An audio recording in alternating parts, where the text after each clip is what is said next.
Լեռնային Ղարաբաղի Հադրութի շրջանի Տող գյուղը եղել է Սյունանց աշխարհի մելիքներից մեկի նստավայրը։ Տողը հիմնվել է այն ժամանակ, երբ Կուր գետի աջ ափի բոլոր բնակիչները միայն հայերեն էին խոսել։ Տողը դիզակ աշխարհի ամենահարուստ պատմություն ունեցող գյուղերից է եւ ժամանակին եղել է դիզակի մելիքության կենտրոնը։ Տողի պատմական նշանակությունը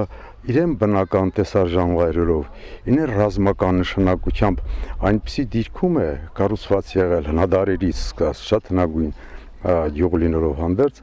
դա դարձել է նաև իշխանավայր։ Ըստ պատմաբանների, մինչ պատերազմ ադրբեջանցիները գրավել եւ իշխել են Տողը։ Գյուղը մի քանի անգամ անցել է նաև պարսիկների ու թուրքերի ձեռքը։ Այդ արշավանքների կենտրոնը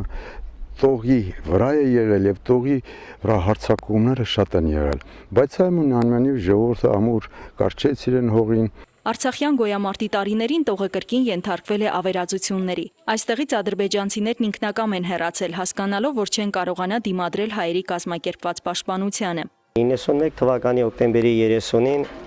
վերջապես հայերին հաջողվեց հանրահայտ կոմանդոսի գլխավորությամբ Արկադի Թադևոսյանի գեներալ-մայոր այսօրվա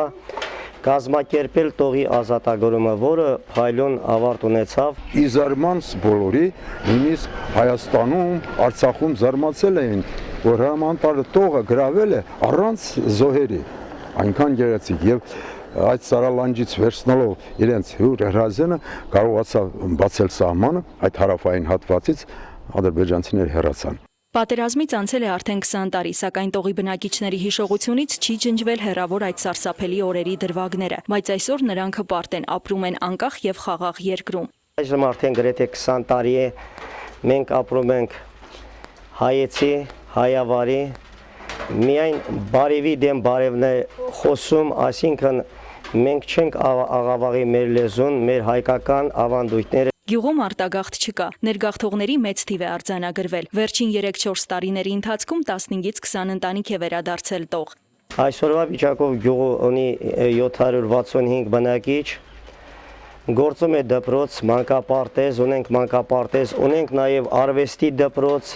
տարածաշրջանում միակը։ Այսօր գյուղը բարգավաճում է։ Մենատնտեսները հիմնականում զբաղվում են հացահատիկի եւ խաղողի մշակմամբ։ Գյուղացիների մի մասն էլ աշխատում է համայնքում գործող քարի արտադրամասում եւ մակարոնեղենի ու այլուրի արտադրական ձեռնարկություններում։ Արցախցին այսօր ապրում է իր պապենական հողում, այն վառ գիտակցությամբ, որ կարողացել է քաջության շնորհիվ պահպանել իր հինավուրց բնակավայրերն ու լավ ապագա կերտել սերունդների համար։ Պատերազմի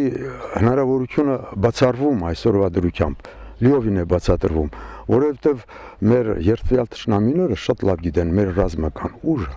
գիտեն մեր հայրենասիրական ոգին։ Այլևս այս հողը թուրքը ոտք չի դնելու, քանի որ սա օտարի հող չէ, սա մեր հողն է, իսկ օտարը ուրիշի հողում իրավունք չունի ոտք դնելու։ Սա մեր սեփականությունն է։ Ցայք հեռուստաընկերություն Ազդարար։